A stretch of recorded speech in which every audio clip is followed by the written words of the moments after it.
Buenas tardes, bienvenidos a una nueva edición de su programa Societatis del Seminario de Sociología General y Jurídica de la Facultad de Derecho. Nuestro reconocimiento y gratitud al doctor Raúl Contreras Bustamante, director de nuestra facultad, a la doctora Sonia Venegas, secretaria general, asimismo al doctor Israel Sandoval Jiménez, secretario técnico de los cuerpos colegiados, por darnos este espacio para poder estar en comunicación con ustedes, asimismo a Rafael del canal Yus Multimedia y del seminario a Carlos Velasquillo y la maestra Amparo Polinar. El día de hoy tenemos un tema muy interesante que hemos intitulado Políticas Públicas y Sistema Penitenciario en México, y tenemos el honor y agradezco muchísimo que la maestra Juanita ay, perdón, Feria Pascual nos acompañe en esta ocasión. Ella es una experta en estas materias de derecho penitenciario, tiene ya varios años en trabajar en esta área, entonces pues va a compartir con nosotros el día de hoy sobre todo su experiencia en estos temas. Pero antes de iniciar, le damos el uso de la voz a Carlos para que nos haga favor de darnos la síntesis curricular de nuestra invitada. Claro que sí, doctora, muchas gracias. La licenciada Juana Fría Pascual es licenciada en Derecho por la Facultad de Derecho de la UNAM, especialista en Derecho de Menores por la División de Estudios de Posgrado de la Facultad de Derecho de la UNAM, profesora de asignatura por oposición en nuestra facultad en las materias de Derecho Económico, Teoría Económica y Economía y Derecho Económico. También imparte en la licenciatura las asignaturas de Evolución Histórica y el Derecho de Menores ante una perspectiva holística, Menores Infractores y Derecho Penitenciario. Es perito del Tribunal Superior de Justicia de la Ciudad de México, abogada en la Unidad de Apoyo Jurídico del Centro de Ejecución de Sanciones Penales Varonil Oriente en la Ciudad de México y profesora adscrita al Seminario de Estudios Jurídico-Económicos, así como consejera técnica de la Facultad de Derecho. Bienvenida, maestra. Muchas gracias por la invitación, doctora.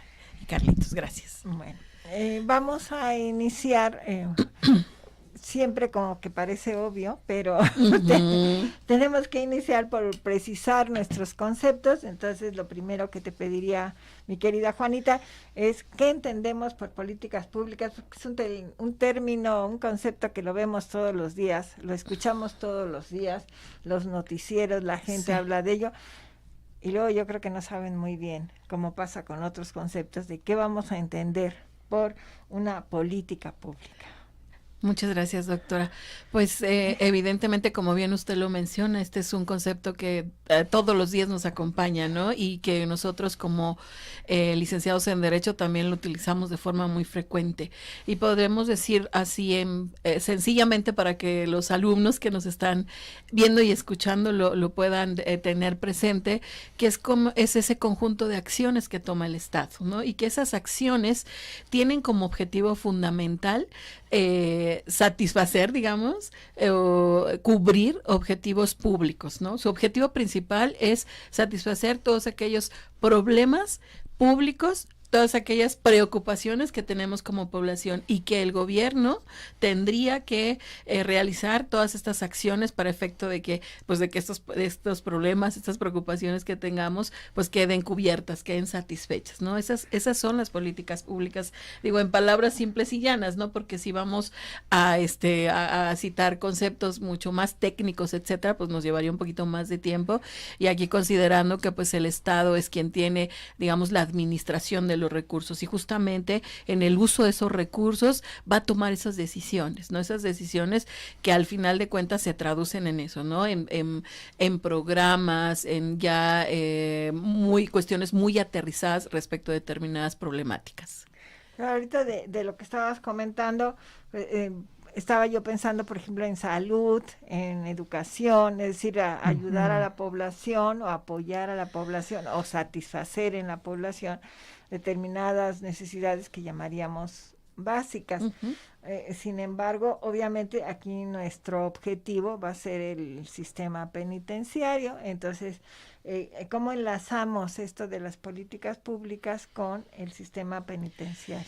Bueno, este es un tema también interesante, y justo usted ya acaba de tocar este punto, ¿no? De los tipos, digamos, de políticas que hay, ¿no? Políticas sociales, política criminal, ¿no? La política criminal, que en un momento dado no es otra cosa que una política pública y que se traduce en aquellos elementos tendientes a buscar la prevención del delito, ¿no? Básicamente es eso. ¿Y cómo lo enlazamos con el sistema penitenciario? Pues porque justamente también podemos definir en este caso qué es el sistema penitenciario, ¿no? Entonces, un sistema penitenciario es aquel conjunto de acciones que toma el Estado también, tendientes a vigilar en un momento dado la ejecución de las penas, ¿no? Entonces, justo este sistema que se integra con estas acciones a efecto de darle la posibilidad al Estado de ejecutar las sanciones penales, ¿no? Algunos autores hablan de la sanción traducida en una sentencia penal, pero también ahora con este nuevo sistema acusatorio hablamos de medidas cautelares, ¿no? Medidas cautelares que implican la privación de la libertad, ¿no? Porque pueden haber otras medidas, pero que también van a estar vigiladas por el Estado, pero que no implican privación de la libertad, ¿no? En ese sentido encontramos que justo esta relación de esas acciones que se van a realizar, pues van a ser tendientes a ¿qué? A la ejecución de la pena. ¿Cómo se va a ejecutar esa pena? Evidentemente a partir del Estado, esas acciones que implemente el Estado, ¿y quién va a ser su objeto o su grupo de población? Pues las personas privadas de libertad, las personas que han cometido algún delito y que por lo tanto tienen que estar privados de la libertad. En este sentido, que ya nos ha explicado, maestra, algunas de las bases del sistema penitenciario, ¿de qué manera podríamos decir que entonces estas políticas públicas, pues digámoslo, trabajan para organizar todo lo que pasa en el sistema penitenciario? Y yo agregaría de manera personal para abonar a la pregunta, tomando en consideración justo las problemáticas que escuchamos día con día sobre las cárceles.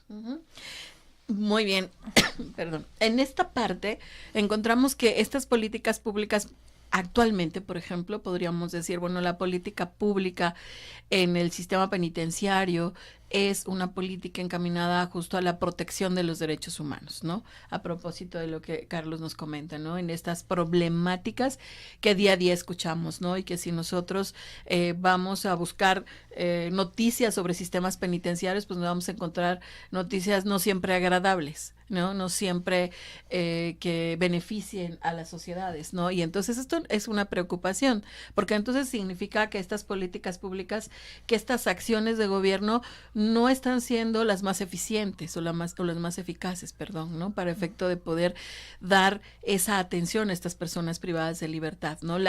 En teoría, digamos que la política pública tiende a la protección de los derechos humanos, ¿no? Y tan es así que podríamos hacer un poquito de historia, porque si nos vamos más atrás, tendríamos que analizar cuando se determina, por ejemplo, en la Edad Media, la prisión como pena, para efecto de humanizar el trato que se daba a las personas que habían cometido delitos, porque pues las penas eran mucho más graves, ¿no? La pena de muerte, ¿no? Entonces, pero a partir de ahí la pena de prisión se vuelve como de uso más cotidiano, ¿no? ¿Y qué sucede? Que la empezamos a usar tanto, que pues resulta que también ya no es tan humana. Entonces, en ese sentido encontramos que estas políticas públicas actualmente, si nosotros leemos y vemos, encontramos que tienden a esa protección de los derechos humanos.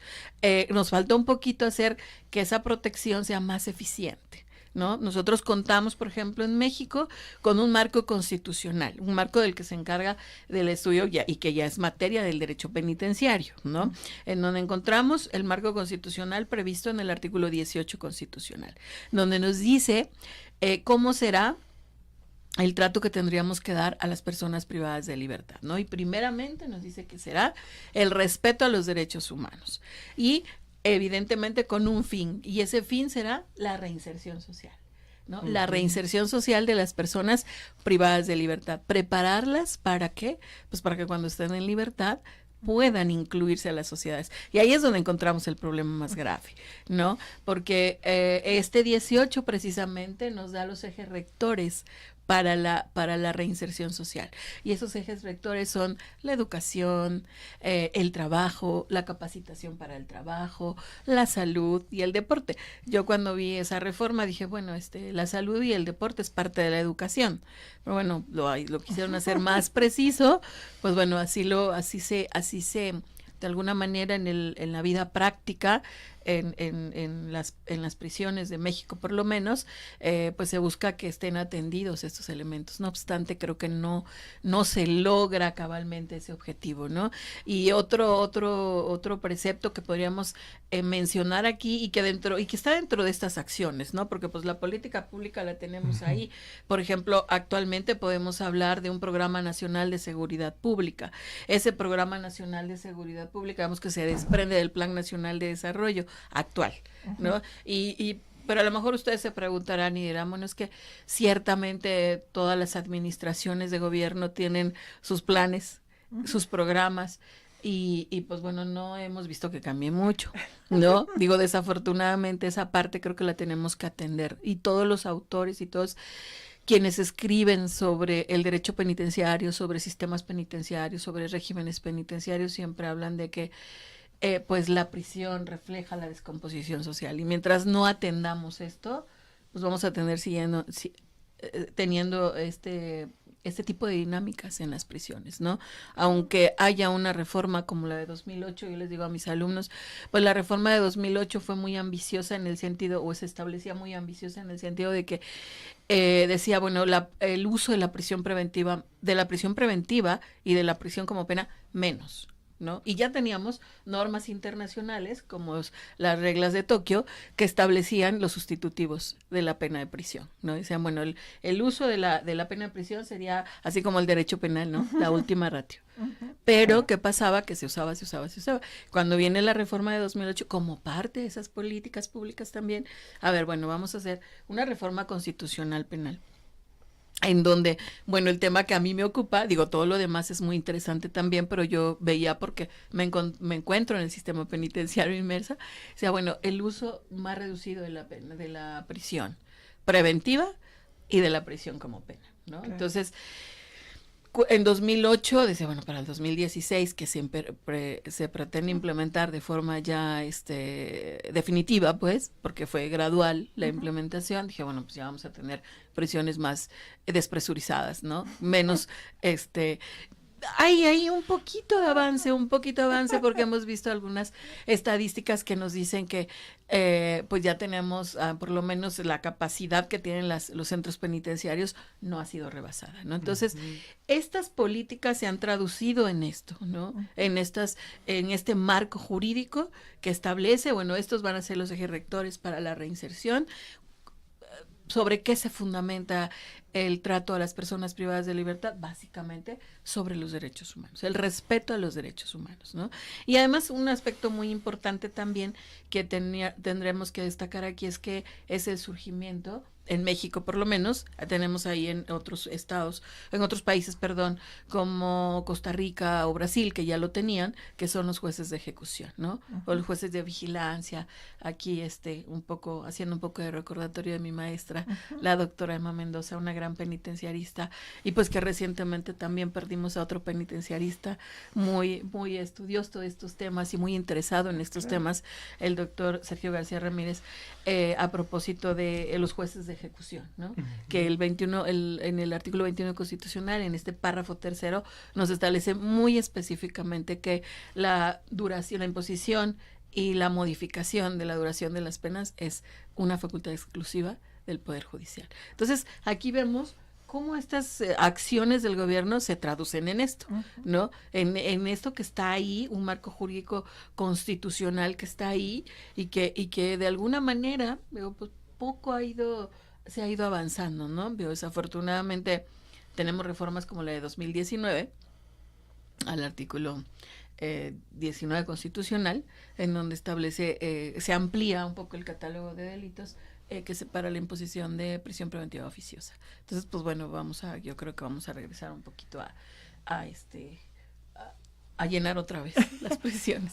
Sí, yo ahorita que te escuchaba muy atentamente, Pues sí pensaba en dos cosas. Primero, en la saturación que hay en las prisiones, a pesar de los esfuerzos que se han hecho, ¿verdad? Recordaba ahorita precisamente que decías de nuestro querido doctor Sergio García Ramírez, que fue el último director de Cumberry, ya se pensaba que eso iba a ser maravilloso, del Estado de México también fue el director, y siempre muy, muy interesado en estos temas y desde la práctica, ¿no? Estuve en la Corte Internacional y todo. Eso por una parte, me parece muy bien todo esto y que esperamos y aspiramos a que esto sea una realidad. Pero por otra parte, y saliéndonos un poquito o un mucho del tema, pero sí te quiero preguntar como también inquietud personal, ¿cuál es tu pensamiento en relación a esta visión que se da? Yo no sé si por las autoridades, las personas, los medios, alguien, siempre hay alguien que es el culpable, no te puedo decir quién es el culpable, pero hay un culpable, de que la sociedad o la comunidad piensa que la única opción es la cárcel, ¿no? Oímos hasta el dicho que se pudra en la cárcel, ¿no? Yo en lo particular les digo a mis alumnos, ¿verdad? Eso no sirve de nada. Lo que necesitamos es prevención, es decir, a mí si me privan de mi vida no me sirve de nada que el otro, perdón por las palabras, pero es el del lenguaje común, que se pudra en la cárcel. Me hubiera valido más que me respetara mi vida, ¿no? Sí.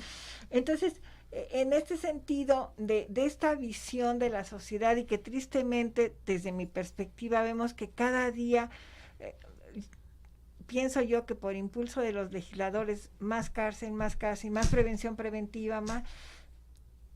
Realmente esto, ¿cuál es el objetivo, no? Porque hay un equilibrio entre lo que piensa la sociedad de que más años de cárcel, pero por otra parte los legisladores están haciendo eso, ¿no? Y ahora tenemos una lista enorme de delitos con prisión preventiva que...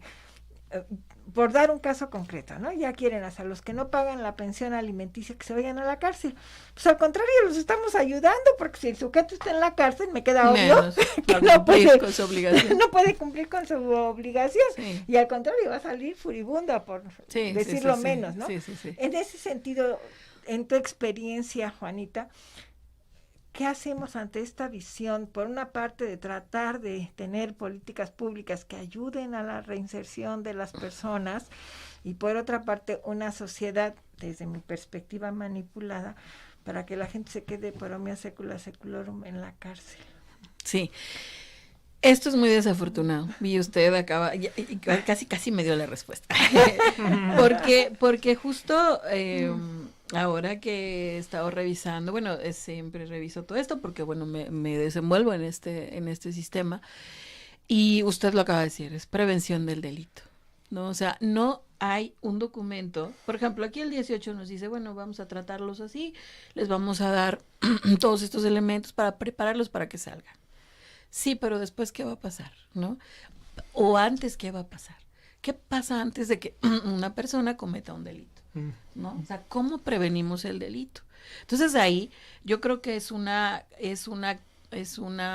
responsabilidad o una corresponsabilidad social, porque nosotros, y claro, desde un punto de vista, ya viéndolo no como de una política pública tan técnico, sino la politiquería que hacen los políticos, ¿no? Porque si yo voy y le prometo a la sociedad que, según, entre comillas, voy a reducir los delitos imponiendo penas más duras, y entonces que quien robe un gansito en determinado centro comercial, pues entonces se va a ir 10 años a la prisión, ¿no? O sea, pero eso ¿qué nos está dando, no? Nos está dando también gente muy resentida que está allá adentro, un poco también, y que no nos resuelve el problema. Entonces el problema es prevención y educación, ¿no? Tener una sociedad más educada y que sepa que hay principios, que hay valores, una educación formal y una educación de familia, ¿no? Porque eso lo hemos dejado,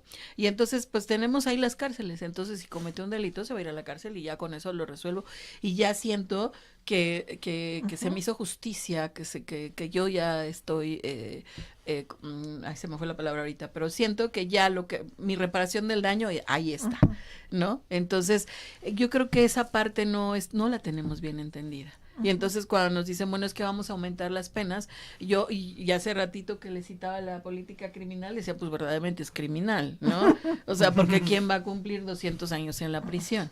¿No? Nadie. No, nadie. Aunque dicen, bueno, pero se establece que son máximo 60 años. Sí, pero de todas maneras 60 años también es mucho, ¿no? Entonces hay que educar. Hay que educar porque también nos dicen algunas personas, inclusive de la sociedad común y corriente, es que no, ahí los deben de tener y les dan buena vida, les dan de comer. No pasan tan bien tampoco, ¿verdad? Digo, es una obligación del Estado, es una obligación del gobierno, respetar los derechos humanos de estas personas, pero a veces no da para eso tampoco, ¿no? O sea, tampoco son los mejores tratados. Digo, como usted lo decía hace un momento también, respecto de los que utilizan cualquier cosa para deslindarse de sus obligaciones, pues bueno, dice, ay, qué bien estoy aquí, ¿no? Pero bueno, esa es otra cosa, y es parte de la educación, ¿no? Okay. Es parte de lo que no, de una política pública que no se está implementando para prevenir el delito, ¿no? Y yo creo que el elemento fundamental, la parte que tendríamos que atender obligatoriamente es educar, ¿no? Y educar en esto, en valores, obviamente en la educación formal que tenemos todos, ¿no?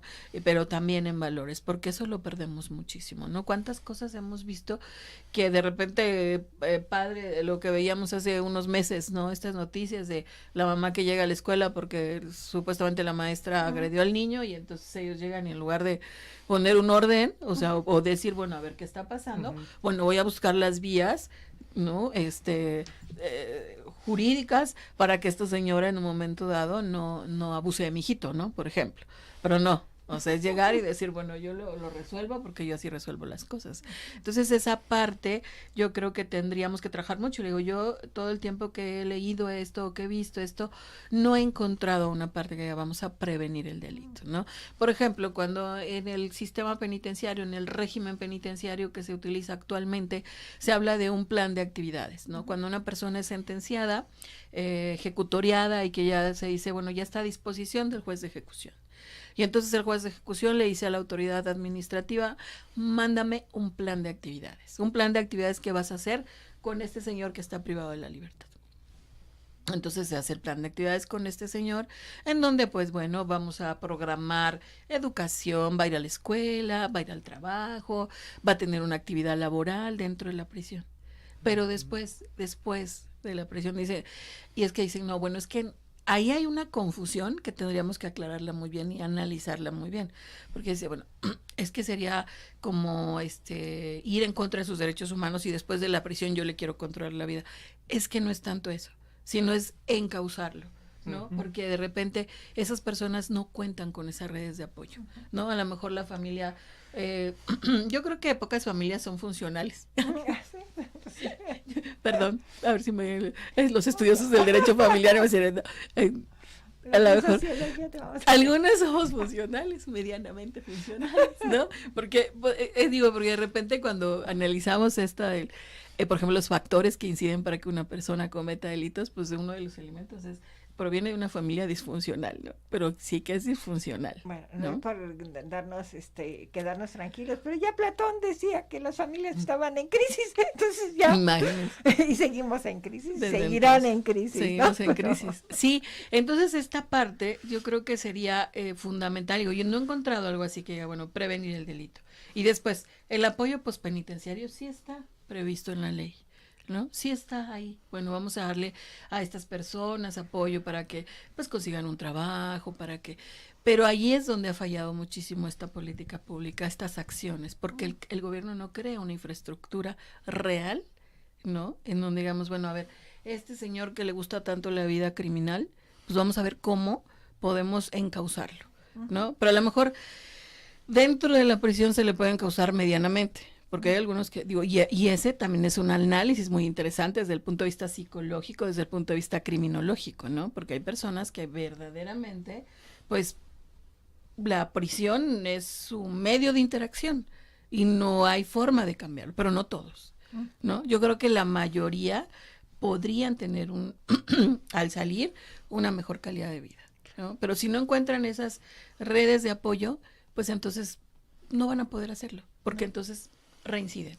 Claro. Reinciden, y eso lo vemos inclusive cuando hablamos de una libertad condicional, ¿no? Cuando están en libertad condicional y el procedimiento lo llevan por fuera. Y a veces, no sé, quizás sea parte de los abogados, de su defensa, que no les dice, oye, pero es que tienes que cumplir. O es una firma cada 8 días que no te va a lo mejor alterar tanto, ¿no? Pero tienes que cumplir. Si no cumples, va a haber una reaprensión. Bueno, y a veces pasa que que no cumplen porque cometen un nuevo delito, ¿no? Porque también es como prepararlos y decirles, bueno, a ver, tienes que portarte bien, ¿no? Entonces esa parte yo creo que aquí tendríamos que hablar de prevención. Claro. Y todos los penitenciaristas que he leído, prevención y no prevenimos. Claro.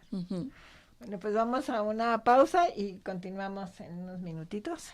Ustedes agradecemos su atención, agradecemos a la maestra Juanita que nos acompañe en este tema tan interesante que hemos tratado de políticas públicas y sistema penitenciario en México, y como ustedes ya saben, cedo el uso de la voz a Carlos para que escuchemos las preguntas que ustedes gentilmente le hacen a nuestra invitada. Entonces, Carlos, por favor. Claro que sí, doctora, muchas gracias. Nuestro público está interesado, maestra, pues en este último tema que tiene que ver con la reinserción social, este último tema que comentábamos a propósito de lo que es el sistema penitenciario y cuáles serían sus objetivos. Entonces se nos pregunta, Paulette nos pregunta, por ejemplo, ¿realmente esta inserción es una solución objetiva para nuestro orden social o se queda solamente en un idealismo político? Bueno, esta parte siempre ha sido un tema de controversia, ¿no? Porque inclusive el concepto ahorita es reinserción. Anteriormente era readaptación. Y el texto original del 18 constitucional hablaba de regeneración. Entonces había mucha controversia porque el primer concepto era regeneración. Bueno, es que entonces todos son unos degenerados, o sea, hay que regenerarlos. Luego la readaptación, bueno, todos están desadaptados, hay que readaptarlos. Y ahora con la reinserción es así como se hizo algunas críticas porque se decía justo eso, ¿no? Buscar que el Estado se deslinde de su responsabilidad y reinsertar es sacar de un lugar y ponerlo en otro y luego regresarlo y así, ¿no? Entonces sin que haya esa posibilidad de darle otras alternativas a esas personas. Yo creo que sí es una solución objetiva siempre y cuando haya un verdadero programa que lo atienda, ¿no? O sea, como les decía hace un momentito, se integra, se hace el plan de actividades de la persona sentenciada. ¿Y qué sucede con ese plan de actividades? Que se cumple durante el tiempo que la persona está en privación de libertad. E inclusive se cumple porque a veces se requiere para efectos de que esta persona ya cumplió cierto tiempo de la pena y entonces le promueve al juez de ejecución un beneficio de libertad anticipada. Y él tiene todos los elementos desde la visión del juez de ejecución para poder obtener una libertad. O puede ser que no los tenga tampoco, ¿verdad? Porque a lo mejor falló en algo. Pero no basta con eso, sino que tendríamos que ir más allá. Tendríamos que atender a esta persona porque todos tienen una historia de vida, ¿no? O sea, a lo mejor por ahí dicen que a lo mejor todos podríamos ser proclives al delito en un momento dado, porque somos personas, porque somos seres humanos, porque tenemos fallitas de repente, ¿no? Y puede ser que estas personas, pues esas fallitas no se les han encauzado bien, y entonces no es hoy cumplió la pena y mañana ya es otra persona. Pues no, tendremos que darle todo un proceso para que pueda esta persona irse incluyendo nuevamente a la sociedad. Yo considero que sí es objetivo porque hay algunos ejemplos de readaptación, reinserción, ¿no? O sea, a lo mejor sí hay un número importante de reincidencia, sí, no les voy a decir que no, y que sí, que se cumple cabalmente, pero yo creo que sí es objetivo. Claro. A continuación, otra persona nos pregunta, ¿consideraría que entonces podría haber formas en las que haya otro tipo de penas que no sean aquellos que caen con el sistema penitenciario en el rechazo o el aislamiento social? Sí, De hecho, se prevé en la legislación la sustitución de la prisión, ¿no? O sea, que en la prisión no resuelve todo. Se puede sustituir para efecto de que de evitar el aislamiento, la estigmatización, ¿no? Porque de repente nosotros también como sociedad lo llegamos a hacer a veces, ¿no? Entonces, esta parte es buscar alternativas, ¿no? Y aquí hace un momentito que estábamos hablando de este nuevo sistema penal acusatorio, hay un elemento también que prevé que es la resolución de conflictos a través de medios alternos de solución de controversias. Claro, aquí tendría que analizarse qué delito es, la gravedad del delito, etcétera, etcétera, ¿no? Pero da una oportunidad de resolverlo de diferente forma. Y ahí es un trabajo víctima, sociedad y el probable responsable, ¿no? O sea, todos trabajamos ahí porque, bueno, para que la víctima sienta también que no hay una impunidad, ¿no? Que las personas, ¿no? Porque de repente no tenemos esa, y que también la persona que comete ese delito, que a lo mejor si no es grave, porque pensaríamos en esos delitos no graves, pues esté consciente que tiene un error, ¿no? Porque, bueno, es rápidamente un ejemplo, hace mucho me decían en el sistema de justicia para adolescentes que se resolvió así un asunto por mediación, y entonces la víctima se encontraba al muchachito y el muchachito se burlaba de ella, ¿no? Así como diciendo, mira, no me hicieron nada. Entonces esta parte pues hay que trabajarla mucho de todos lados, ¿no? Claro. Sociedad, víctimas y los probables responsables. Justo sobre esta última parte nos acaba de llegar 2 cuestionamientos de Dani Caballero justo en este momento, que nos dice, bueno, y entonces, ¿cuáles serían las penas más aptas? ¿Cuál considera usted que serían para los delitos que se consideran sumamente graves? Y una otra que tiene que ver justo con lo que mencionaba de esta conjetura de la sociedad también trabajando en conjunto con otras instancias. Nos pregunta Dani Caballero también, ¿cómo podemos nosotros, siendo estudiantes de la carrera, pues buscar estas alternativas a la reinserción social? ¿Qué pequeños cambios podríamos hacer?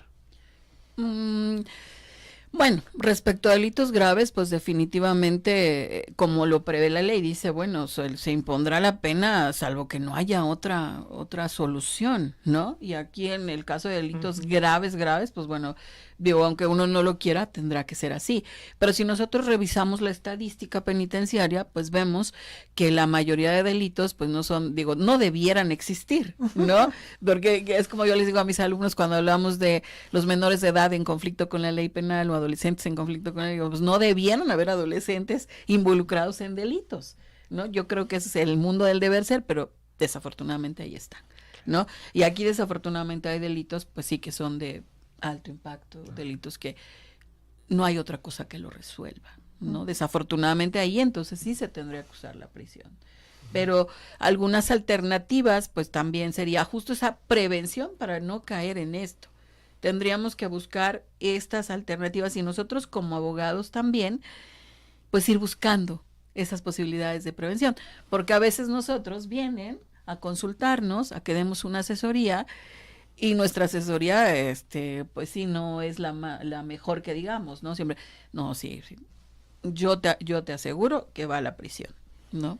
Pudiendo a lo mejor nosotros analizando y viendo ya como estudiosos del derecho que probablemente ese asunto se pudiera resolver con una mediación. Claro, aquí les digo, o sea, si es un delito grave, pues no hay otra alternativa. Digo, desafortunadamente una privación, un homicidio, privación ilegal de la libertad, o delitos que sean muy impactantes, pues sí es más difícil que se puedan resolver así. Pero sí nosotros también ir trabajando en eso, ir trabajando en la sociedad de que la prisión no resuelve los problemas que tenemos, al contrario, los agrava más. Claro, sí. Y volviendo un poco al tema del sistema penitenciario, también nos pregunta Pau Bautista, ¿cómo cree usted que se podría humanizar el sistema penitenciario? Pues cumpliendo con estos elementos que son los propios criterios de política, ¿no? Que se establecen y en donde nos dice, bueno, vamos a respetar los derechos humanos, inclusive en este programa que les digo, establece algo así como una dignificación en el trato de las personas privadas de la libertad, o sea, hacer más digna su vida dentro de las prisiones. Pero cuando vamos a una prisión nos damos cuenta, o cuando vemos algún documental, algo ahí, pues que no se está cumpliendo con ese principio, ¿no? Entonces, ahí tendríamos justo que cumplir con eso, ¿no? Cuando nosotros trabajamos en los sistemas penitenciarios, yo les digo a mis alumnos, es muy difícil porque quizá no podemos cambiarlo, porque pues una persona no podría cambiarlo, pero sí lo puede cambiar haciendo lo mejor posible lo que hace, ¿no? Dando buenas asesorías, cumpliendo con sus labores que le corresponden, ¿no? Porque a veces también nosotros como profesionistas, pues tenemos unas fallas por ahí. Y hay un elemento que se habla también en los sistemas penitenciarios, que es la capacitación del personal penitenciario, porque también ahí sí hablamos de corresponsabilidad de la sociedad, pero también ya dentro de los sistemas penitenciarios encontramos personal penitenciario que tendría que estar siempre capacitado para poder darle esa humanización también al trato de las personas que están privadas de libertad. Claro, porque también en relación con esta parte de la humanización, pues a mí me venía mucho la idea del estigma que se puede crear en estos ámbitos. Justo yo recuerdo que hace tiempo una amiga me decía que en X dependencia de gobierno, pues justo en el examen psicométrico venía una pregunta como tipo, ¿usted contrataría a alguien que tiene antecedentes penales en tal y tal cosa? Y que bueno, ella me daba su opinión honesta y me decía, pues si ya cumplió su pena, no veo por qué no habría que contratar a una persona si ya pasó por todo este proceso, si ya hizo lo que se debería de hacer, que es en este caso, bueno, cometió un delito, pues cumplir la pena y se acabó. Pero ella me decía que, bueno, la respuesta en ese examen psicométrico, la más adecuada era decir no, porque esta persona pues ya cometió estos delitos, no se le puede confiar una tarea de tal magnitud, etcétera. Entonces, en ¿cuál sería su opinión al respecto, maestra, sobre ese tipo de cosas que se relacionan justo con esta deshumanización del sistema penitenciario, si se quiere, los efectos como el estigma, etcétera? Pues justo es eso, justo es esa parte en donde les decía hace un momento, pues trabajar en el ámbito social para que estemos conscientes de que, como bien ella lo dice, ¿no? Esta persona comprobó la pena, ya. O sea, él ya cumplió, él ya a lo mejor se pasó determinados años en prisión, reparó el daño, no lo sé, con qué tipo de delito habrá sido, y pues en ese sentido, pues darle la oportunidad, porque también si no se les da la oportunidad, pues siguen ahí, ¿no? Era como hace algunos años analizábamos y decíamos, bueno, una persona sale, regresa a su familia, regresa a su entorno social, a una colonia, a un entorno en donde pues ahí están los amigos de la esquina que se la pasan flojeando, pero si él tiene la oportunidad ya de trabajar, de estar ocupado, pues quizá ya no tenga tanto chance de estar ahí, ¿no? Quizá, pero también es esta parte de buscar construir todos esos elementos. Claro, a lo mejor me van a decir, estamos hablando de adultos, de estas personas que muchas veces ya no se pueden moldear tanto, pero es quizá un intento, ¿no? Se puede hacer.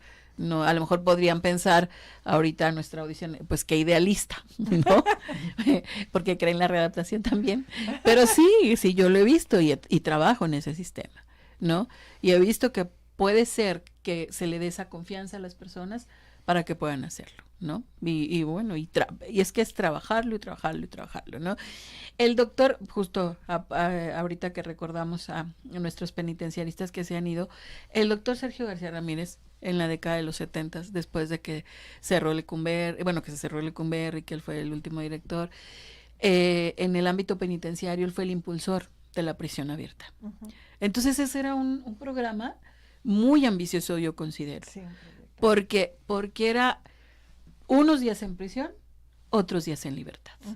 Pero verdaderamente vigilados, ¿no? Tampoco que fuera una vacilada, ¿no? Porque de repente es que es ahí donde nos perdemos, ¿no? Es ahí donde no lo trabajamos bien y entonces no funciona, ¿no? Decimos, no funciona, eso no funciona. Pues sí, porque poco a poco se le va dotando de confianza, ¿no? Actualmente se utiliza la casa de medio camino. Bueno, es también un programa que existe en el sistema penitenciario en la Ciudad de México, ¿no? Las casas de medio camino, en donde se intenta hacer un trabajo parecido, ¿no? Pero sí, es estar trabajando, ¿no? Porque si no se le da el seguimiento, pues entonces queda ahí como algo que no funciona. Claro. Pero sí funciona, o sea, tendríamos que trabajarlo mucho, porque no va a funcionar de la noche a la mañana. Entonces hay que estarlo trabajando. A mí me parece que el programa que se implementó de prisión abierta Era muy interesante. Muy interesante, sí, yo me recuerdo que era casi de punta, ¿no? En el Estado de México, sí, donde junto con otros, sí, yo me recuerdo que en su momento fue pues, muy importante, muy estudiado y todo, pero luego salen las personas y se acaban. Sí. Casi por decreto lo Sí. que se había hecho y se implementa otra cosa, ¿no? Sí. Sí, yo creo que fue un poco triste, no sé cuál habrá sido la opinión del doctor, pero sí ver que ese proyecto tan ambicioso y que de alguna manera creo que fue exitoso, ¿no? Sí. Se terminó. Influyen muchos factores, ¿no? Para decidir ese tipo de cosas, pero creo que fue un proyecto muy serio que se hizo con mucho entusiasmo, ¿no? Sí. Pero bueno, cambian los proyectos, cambian las personas y no se evalúa si eso está bien o está mal, sino simplemente como lo hizo el otro, pues ya se fue, ya se va el programa No también, entonces no avanzamos, ¿no? Sobre todo en esto tan delicado que es privar de la libertad a una persona con el estigma que esto significa y que no solamente afecta a la persona que va a la prisión, sino a la familia, ¿no? Es decir, a los hijos, a la esposa, a los padres. Sí, al final ya tienen ahí la cruz, ¿no? De esto. Obviamente también sucede más entre las mujeres o a las mujeres que los hombres, a los hombres la familia lo sigue viendo, a las mujeres, y esto para que no lo diga yo, sino las estadísticas lo precisan muy claramente.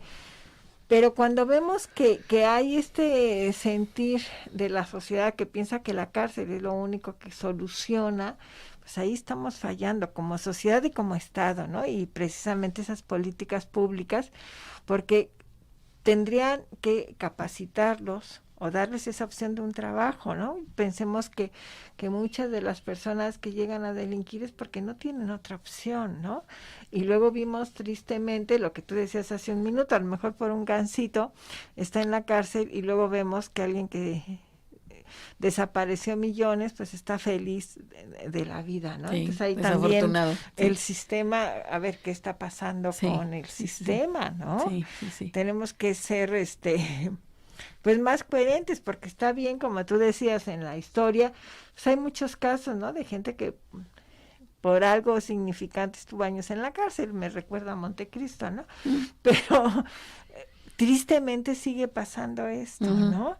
Y aunque pues yo hace mucho que no veo penal, pero había el delito de famélico, ¿no? Que era precisamente esa persona que en un momento de desesperación para satisfacer su hambre, pues cometió un delito, ¿no? Que francamente, pues que tendríamos que vincularlo a los niveles de pobreza que hay en nuestro país, pues a lo mejor también esto nos serviría, ¿no? Pero ya para concluir, mi querida Juanita, en estos minutitos que nos quedan, al final, desde tu experiencia, ¿cómo ves estas políticas públicas? ¿Estamos más o menos bien o retrocedemos y volvemos a tomar el camino? Sí, yo creo que siempre, y le digo siempre yo a mis alumnos, les digo, bueno, es que cuando somos estudiantes y salimos a la realidad, de repente quisiéramos cambiar el mundo y cuando nos damos cuenta que es un poquito complicado, pensamos y decimos, bueno, tengo que hacer bien lo que yo hago desde acá, ¿no? Y pues sí, tendríamos yo creo que analizar un poco más el diseño de estas políticas, de estas acciones, para que tengan los efectos que se esperan, ¿no? Para que cumplan con su objetivo a la población que están dirigidas, ¿no? Y que tengamos una sociedad pues más incluyente, ¿no? A propósito, que no solamente es de estas situaciones o de estos temas que se estudian desde desde otra visión, ¿no? De género y de estos, pero también, ¿no? Que en donde estas personas que han cometido delitos, pues como que las excluimos, ¿no? Decimos, bueno, allá está su centro, allá, ¿no? A ellos les toca allá. Pero como bien usted dice, esta parte de justo quienes, y a lo mejor esto ya es muy trillado este comentario, ¿no? Pues quienes no tienen dinero están ahí, ¿no? Quienes pues no han tenido, o desafortunadamente vienen de ambientes muy pobres, ¿no? En donde pues no ha habido la posibilidad, y otras personas que a lo mejor han tenido mejores oportunidades y cometen delitos ya están afuera, ¿no? Tienen una buena defensa, no sé. Entonces esto sería revisar evaluar. Yo siempre he pensado que lo que usted decía hace un momento, ¿no? Respecto de la importancia que tienen estas políticas públicas o estos trabajos que se hacen, evaluarlos de una administración a otra, y si sirve, pues ¿por qué no darle continuidad? Porque al final de cuentas, eso nos beneficia a todos, claro, ¿no? Todos estamos por lo menos en este país, interesados porque nos vaya bien a todos. Entonces, ¿por qué no revisamos lo que hizo la administración pasada y decir, bueno, esto sí nos sirvió, esto sí sirve, vamos a darle continuidad? No significa, o sea, yo creo que no pasaría nada. Al contrario, sí pasa mucho si no lo hacemos, ¿no? Claro. Y está este retraso que se ha dado porque, no obstante que el discurso siempre respeto a los derechos humanos de las personas privadas de libertad, pero en realidad pues no hay ese trabajo, no hay como ese interés. Entonces tendríamos que revisar estas políticas para que verdaderamente se humanice más este sistema penitenciario. Pues muchas gracias, querida Juanita, ha sido un placer comentar estos temas, y a ustedes por acompañarnos el día de hoy. Esperamos que la próxima semana también estén con nosotros en una nueva edición de su programa Societatis. Hasta entonces, bonita semana. Gracias.